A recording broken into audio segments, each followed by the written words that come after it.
Encantada de estar en su programa Propuesta Semanal, en una fecha donde regularmente no estoy, porque ustedes están acostumbrados quizás a verme a fin de año cuando el ingeniero Núñez está de vacaciones. En este caso, por razones de salud de él, pues estoy con ustedes. En el día de hoy voy a tener la inmensa alegría de entrevistar a mi querido amigo, el licenciado Pelegrín Castillo, quien es el vicepresidente del Partido Fuerza Nacional Progresista, un legislador de muchos años y habiendo promovido la ley que creó el Ministerio de Energía y Minas, él fue el primer ministro de Energía y Minas. Con él vamos a tratar muchísimos temas importantes, nacionales e internacionales. Quédese con nosotros en su programa Propuesta Semanal. No hay duda que durante esta semana que acaba de transcurrir, el presidente Abinader ha tenido un papel protagónico, teniendo varias exposiciones con diferentes razones. Una de ellas fue la presentación de un bono de apoyo familiar que consiste en un bono, una especie de cheque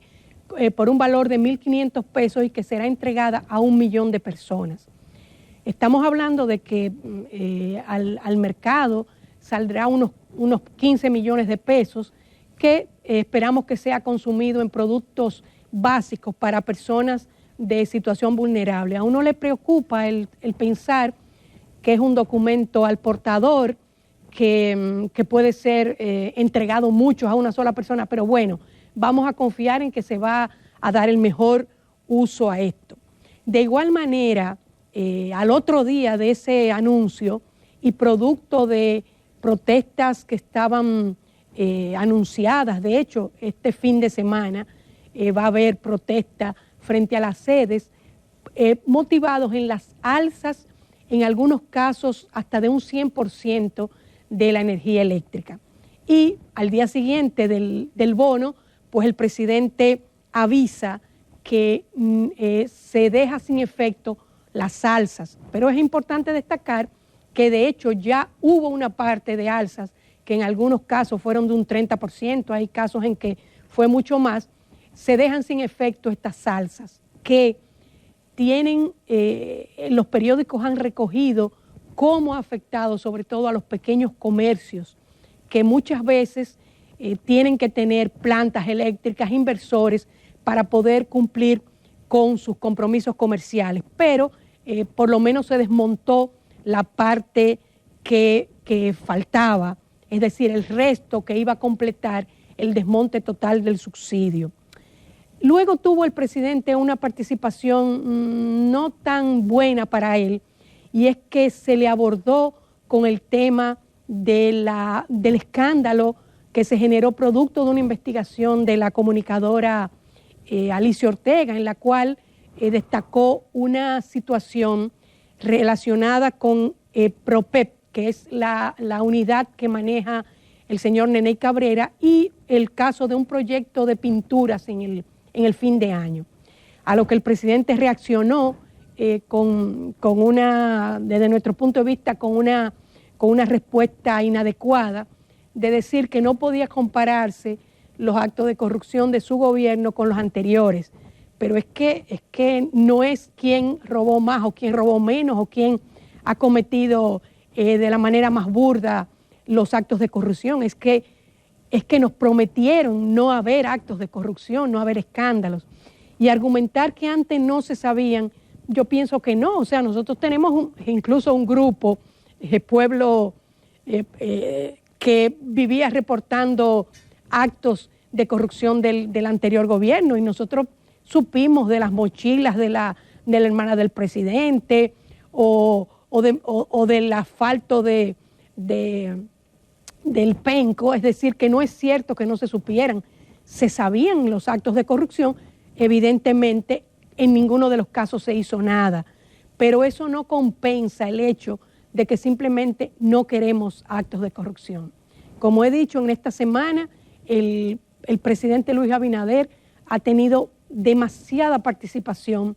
en tantas cosas, defendiendo su gobierno con el tema de la corrupción, ya sea desmontando las alzas de energéticas, o en el caso de los 1.500 pesos que se van a distribuir a 1 millón de familias dominicanas.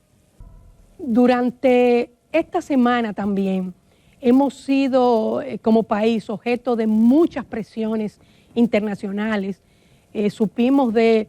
los Estados Unidos, que dice que este es el país con la mayor cantidad de apátridas, lo cual no es cierto, porque ellos se están refiriendo al caso de los haitianos, cuya constitución establece que no importa dónde ellos nazcan, son haitianos, por tanto apátridas no son. Y por el otro lado, legisladores norteamericanos también, que hablan de que los haitianos aquí en los ingenios son maltratados. Es importante destacar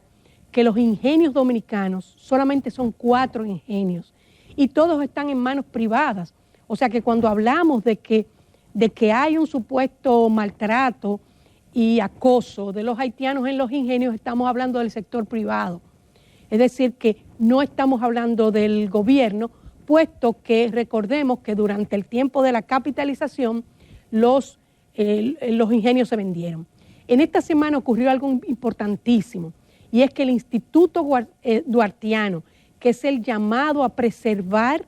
la memoria histórica y los hechos que realizaron los trinitarios, principalmente Juan Pablo Duarte como líder de aquel movimiento, nos convoca a marchar desde el Parque Colón hasta el Altar de la Patria, acompañado de Instituto Duartiano, partidos políticos, grupos nacionalistas, grupos pro vida, católicos, evangélicos, es decir, todo el pueblo dominicano, para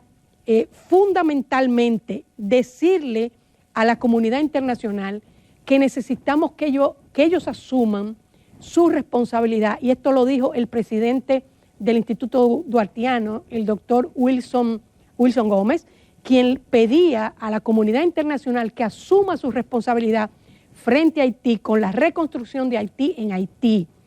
Llamar sobre todo a la comunidad internacional de que no crea que puede resolver, apostar a que República Dominicana va a poder resolver todos los problemas haitianos. Ya los está haciendo en materia de educación y de salud, pero no se puede pretender solamente nosotros cargar con esto. Instar a los poderes públicos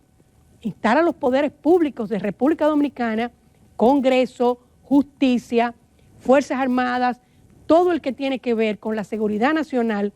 a la defensa de los intereses de la República Dominicana. El mismo liderazgo